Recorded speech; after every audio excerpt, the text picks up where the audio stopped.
This is Catherine from Cat's World, and right now I'm going to be making honey cornbread out of the box. So let's see how it goes. So following the directions, I have to preheat the oven to 375 and lightly grease the pan with vegetable oil. So I have a toaster oven that my family gave me, and I have been using it all the time. So I set it for 375, and looking at the chart, it says that to make it in a glass container that's 8 by 8 or 9 by 9, it should be roughly about 30 minutes. So I'm going to bake at 375. We'll start with 30 minutes, but I don't want it to stop. So I'm gonna preheat at 50 minutes, and that should give me 20 minutes to put this together with the 30 minutes in the oven. So while that's preheating, I'm gonna grease the pan. And it's just generic vegetable oil.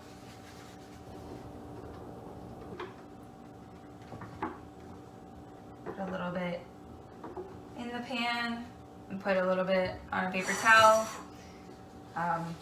Sometimes I use my hand.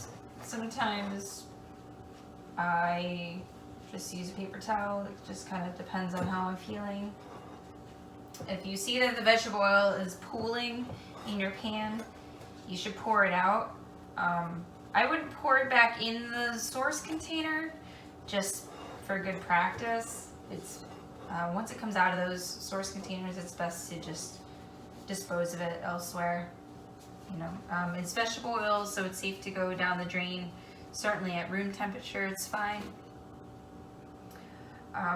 Okay, so now that this is greased, the next direction is to stir together the milk, oil, and egg and cornbread mix, and stir it all together in the pan and then spoon it into, or I'm sorry, stir it in the bowl and then pour it into the pan. So I use almond milk when I'm working. That's my personal preference. So the box says 1 cup of milk. So 1 cup dry equals 1 cup fluid.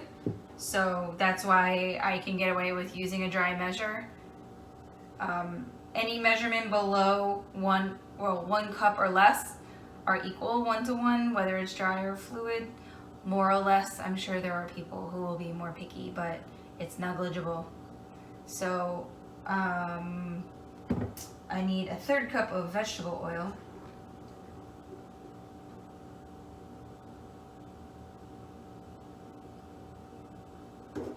So when you're measuring, you want to get it up to the top line, and if you can get the meniscus to hold on to the top edge, that's really nice. But I don't like overflowing, so I get it as close to the top as I'm comfortable with, and I think they allow for a little bit of a margin of error for this. All right, and then the last one is 1 egg. I've heard online that folks recommend using an egg that's not straight out of the refrigerator, but I think when they make these mixes, they kind of allow for people who are like me to just get the job done, you know, and enjoy doing it in the process. So my egg that I'm using has been out of the refrigerator for probably, I don't know, 10-15 minutes, so it was still cool, but it'll be fine. So the directions say to mix the dry and the wet together, but I like to break up the egg before I get all the mix involved, so that's just what I'm doing now. You can use a spoon, you can use a fork. I tend to follow the direction of the box when they say to use a spoon. So now I'm gonna put in the dry mix. Now in baking, sometimes it matters what order the events happen in. But for this mix, because they said to mix everything together in the bowl, it doesn't matter if you do the liquids first and the dry next. But it's important to follow the directions because sometimes you need to do the dry first and then pour in the liquid. So now I'm just gonna mix this together until it's even.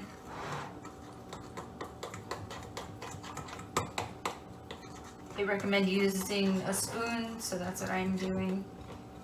You know, and I'm just looking at the batter, and if I see large bubbles of dry mix, break those up. I scrape the edge of the bowl gently to pull off the extra mix or extra liquid pools.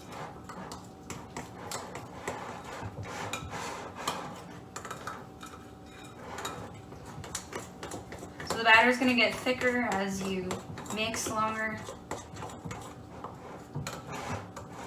Try to scrape along the bottom occasionally in case there's anything underneath. In baking, it's recommended to use a glass container or something non-reactive as opposed to using metal, but I'm sure there are situations where one is better than the other. I like to use glass because I'm not a professional, because I can see whether or not I missed something. And that goes for whether I do savory or sweet.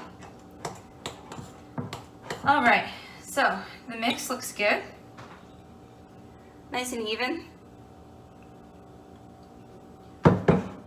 And then the next step is to spoon the batter into muffin tins or the pan. Obviously today I'm using a pan. So I'm just gonna pour it in. I've already greased it, so we are just one step closer to finishing something totally yummy. Now these are honey cornbread. This is a honey cornbread mix. So in terms of serving it, I like to serve it warm. Serve it with some kind of fruit preserve. I've seen people serve it with apple butter in the fall. That's pretty good. I'm a fan of strawberry or rhubarb. Blackberry's pretty great. Some folks are into currant. I don't know too much about that, but I hear that that's a popular option. So now the batter's pretty thick, so I'm gonna just gently push it into the corners. Just persuade the batter to kind of be even all the way around.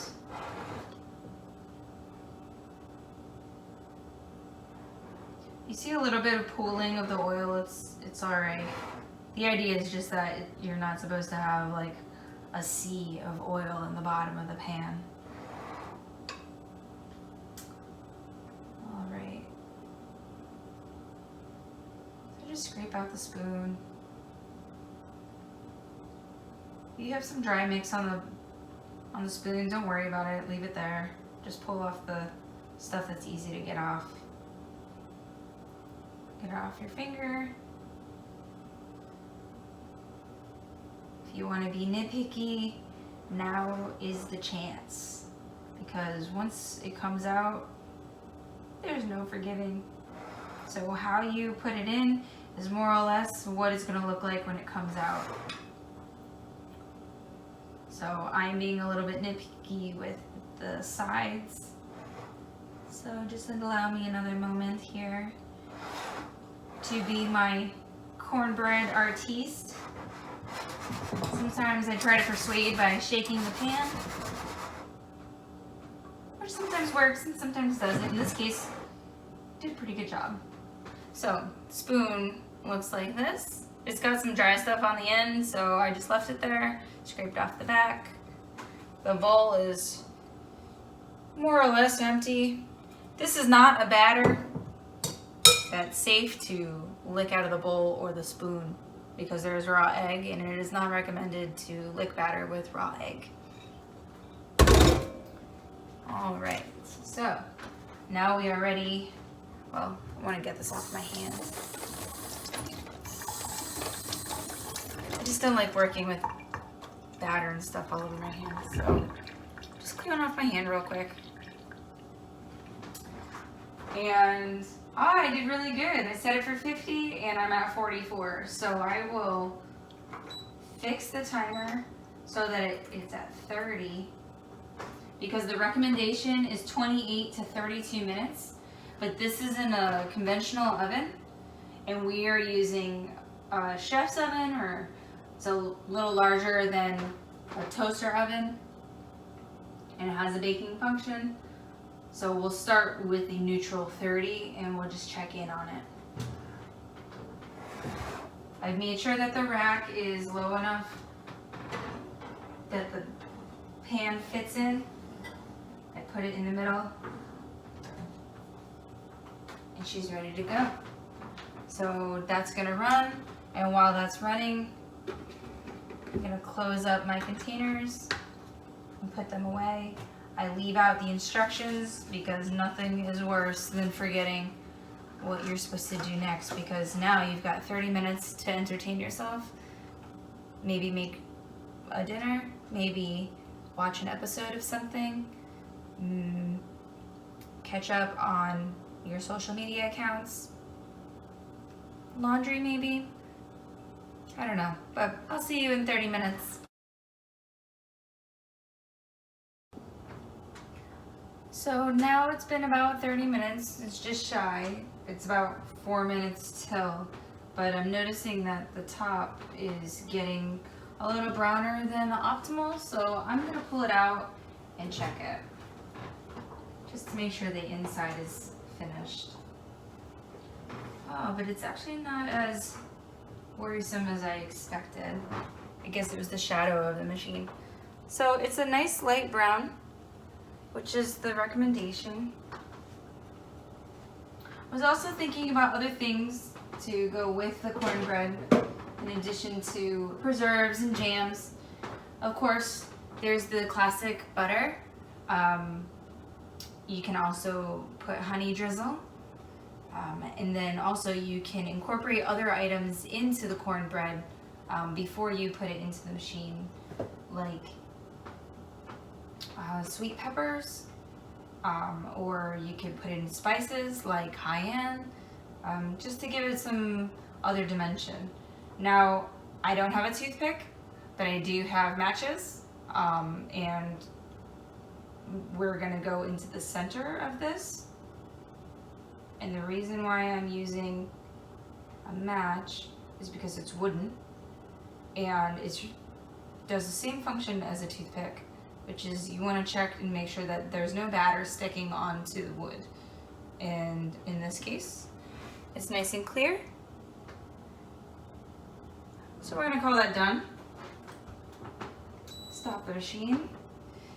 And if you don't have any concerns about leaving your cornbread open and exposed, you can just let it sit and let it cool as is. Maybe put a cloth over top of it if you're concerned about, you know, insects or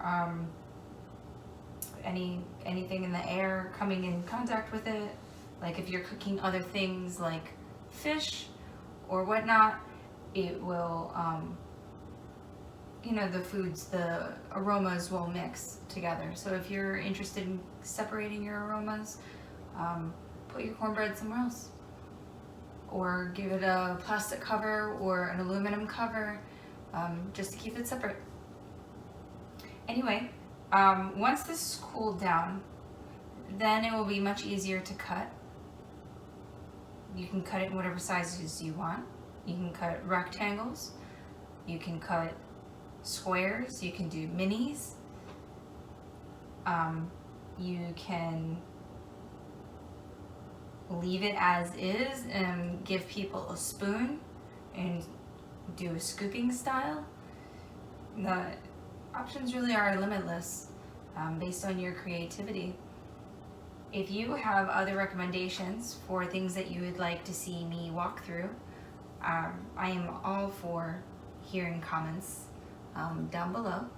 You can also subscribe and hit the bell icon. And as my family says, if you have nothing nice to say, don't say anything at all. Thank you.